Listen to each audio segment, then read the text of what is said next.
सुंदरपुर गांव में कमला नाम की एक विधवा औरत रहती थी। उसकी दो बेटियां थीं, खुशी और श्यामा। उसकी बेटी खुशी बहुत ही गोरी और खूबसूरत थी, जबकि श्यामा अपने नाम के अनुसार श्याम यानी काले रंग की लड़की थी। खुशी को अपने सुंदर रंग रूप पर बहुत घमंड था और इसलिए वो काले रंग की अपनी छोटी बहन श्यामा को बिल्कुल पसंद नहीं करती थी। खुशी श्यामा से इतनी नफरत करती थी कि बात बात पर उसकी बेइज्जती करती थी। ये काली कलूठी बदसूरत सी श्यामा, मैंने तुझे कितनी बार बोला है कि मेरी चीजों को हाथ मत लगाया कर। फिर तू मेरी अलमारी में क्या ढूंढ रही थी? कुछ नहीं दीदी, वो मेरी ओढ़नी नहीं मिल रही थी तो मैंने सोचा कहीं भूलकर तुम्हारी अलमारी में तो नहीं रख दी। आगे से मेरी अलमारी को हाथ लगाया ना तो तेरा हाथ तोड़ दूंगी, समझी? ऐसा क्या सोना रखा है तूने उस अलमारी में जो मैं चुरा लूंगी? सुबह सुबह मेरे मुंह मत लग, घमंडी कहीं की। काली मनहूस, तुझे तो बहन कहते हुए भी शर्म आती है, समझी? खुशी और श्यामा आपस में झगड़ ही रही थी कि तभी कमला वहाँ आ जाती है। तुम दोनों सुबह सुबह आपस में क्यों झगड़ रही हो? कमला के आते ही दोनों बहनें माँ के सामने एक दूसरे को कसूरवार ठहराने लग जाती हैं। मम्मा, ये काली मेरे मना करने पर भी मेरी चीजों को हाथ लगाने से बाज नहीं आती।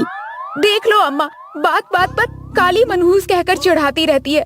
घर में तो बेइज्जती करती ही रहती है, वहाँ स्कूल में भी मुझे नीचा दिखाती है, मुझे दीदी तक नहीं बोलने देती। ये कहकर श्यामा फूट फूट कर रोने लगती है और कमला को खुशी पर बहुत गुस्सा आता है। खुशी, तुम्हें अपनी छोटी बहन से इतनी नफरत क्यों है? क्योंकि ये काली कलूटी मुझे अच्छी नहीं लगती। क्या काले इंसान नहीं होते? पर मेरी नजर में नहीं होते अम्मा। चुप कर, तेरी जबान बहुत चलने लगी है। अब दोनों तैयार होकर स्कूल जाओ, तुझे तो मैं स्कूल से वापस आने के बाद देखूंगी। आज क्या देखेंगी अम्मा? कुछ कर लेना, पर फिर भी ये काली मुझे पसंद नहीं आएगी। मैं तो इससे सदा ही नफरत करूंगी। कमला के डांटने से खुशी चुप हो जाती है और फिर दोनों बहनें चुपचाप तैयार होकर स्कूल चली जाती हैं। स्कूल में लंच टाइम में श्यामा की तबीयत अचानक से बिगड़ जाती है और वो अकेली बैठकर रो रही होती है। श्यामा को इस तरह रोते देखकर बच्चे खुशी से उसकी मदद करने के लिए कहते हैं। ए खुशी, तेरी छोटी बहन श्यामा रो रही है, उससे पूछ तो ले क्या हुआ। तू सगी बहन होकर भी उसकी मदद नहीं कर रही है, कैसी बहन है तू? चुप करो, मुझे ज्यादा लेक्चर मत दो। ये काली मनहूस मुझे पसंद नहीं है। ये मर भी जाए तो मैं पूछूं भी ना उसको।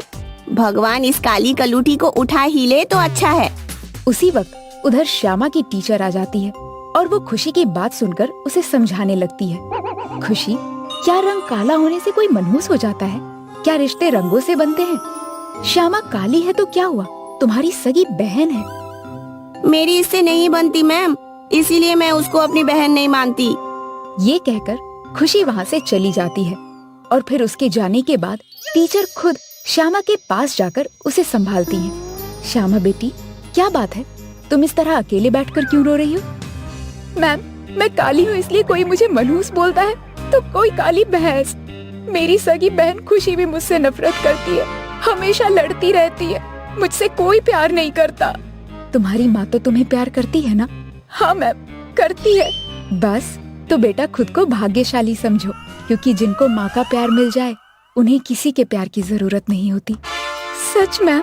हाँ हाँ, सच में। टीचर के समझाने पर श्यामा खुश हो जाती है और फिर पूरा दिन मुस्कुराती रहती है।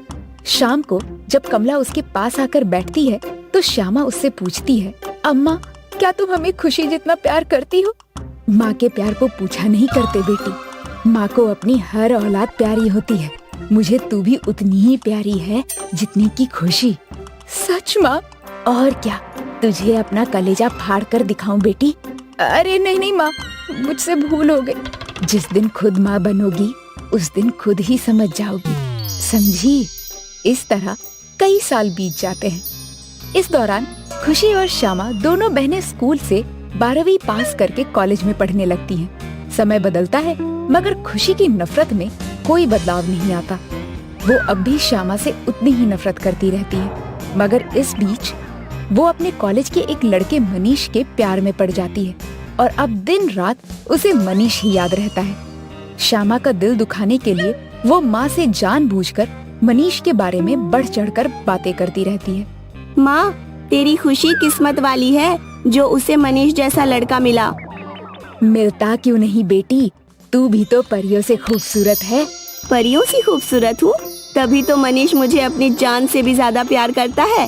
कहता है मर सकता हूँ पर तुझे छोड़ नहीं सकता। उससे भले तो बेटी उसके माता पिता हैं जिन्होंने तुझे अपनी घर की बहू स्वीकार कर लिया है। ये सब तो मेरी खूबसूरती का ही कमाल है। बदसूरत लोगों को कौन पसंद करता है? ऐसी बातें मत बोल खुशी, ज्यादा अहंकार अच्छा नहीं होता। बदसूरत भी इंसान ही होते हैं बेटी। होते होंगे पर मैं नहीं मानती। ये सब बातें खुशी अपनी काली बहन श्यामा को जलाने के लिए ही कर रही थी। उसे अपनी खूबसूरती पर बहुत घमंड था, मगर श्यामा अब इतनी समझदार हो गई थी कि उसे अपनी बदसूरती पर किसी तरह का दुख महसूस नहीं होता था। वो समझ गई है कि इंसान की कीमत रंग से नहीं बल्कि उसके दिल और आचरण से आंकी जाती है। इसलिए खुशी की बात सुनकर श्यामा को जरा भी दुख नहीं होता, पर कमला थोड़ा दुख जरूर महसूस करती। बेटी अब बकने दे इसे जो बकना है, थोड़ी गोरी ही तो है, बस इसी का घमंड कर बैठी है।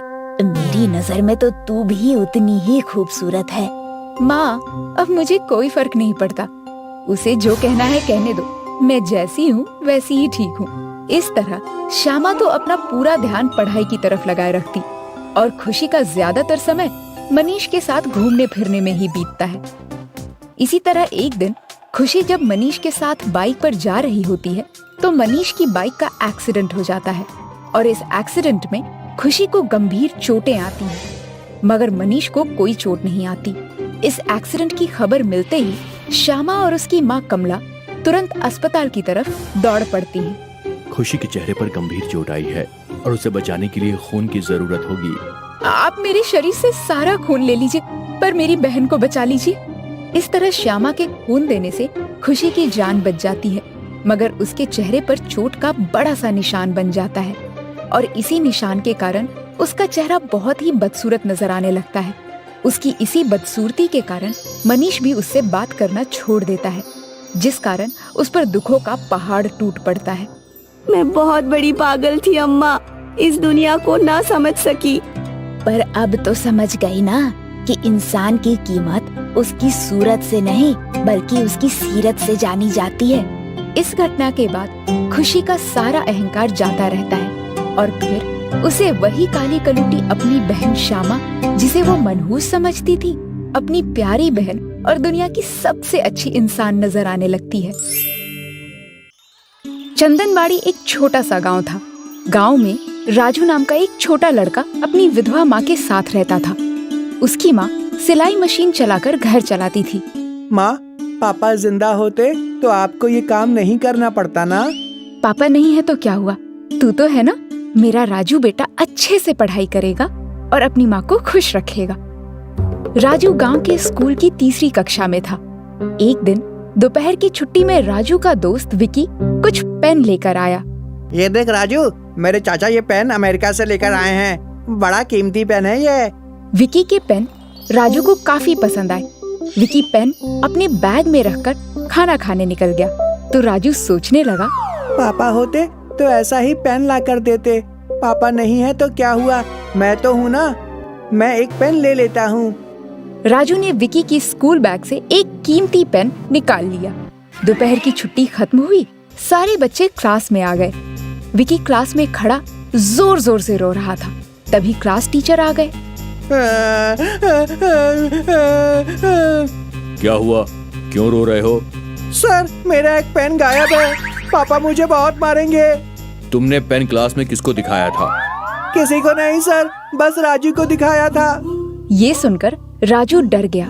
टीचर राजू के पास आए और उन्होंने राजू की स्कूल बैग चेक की तो उसमें से विकी का पेन निकला।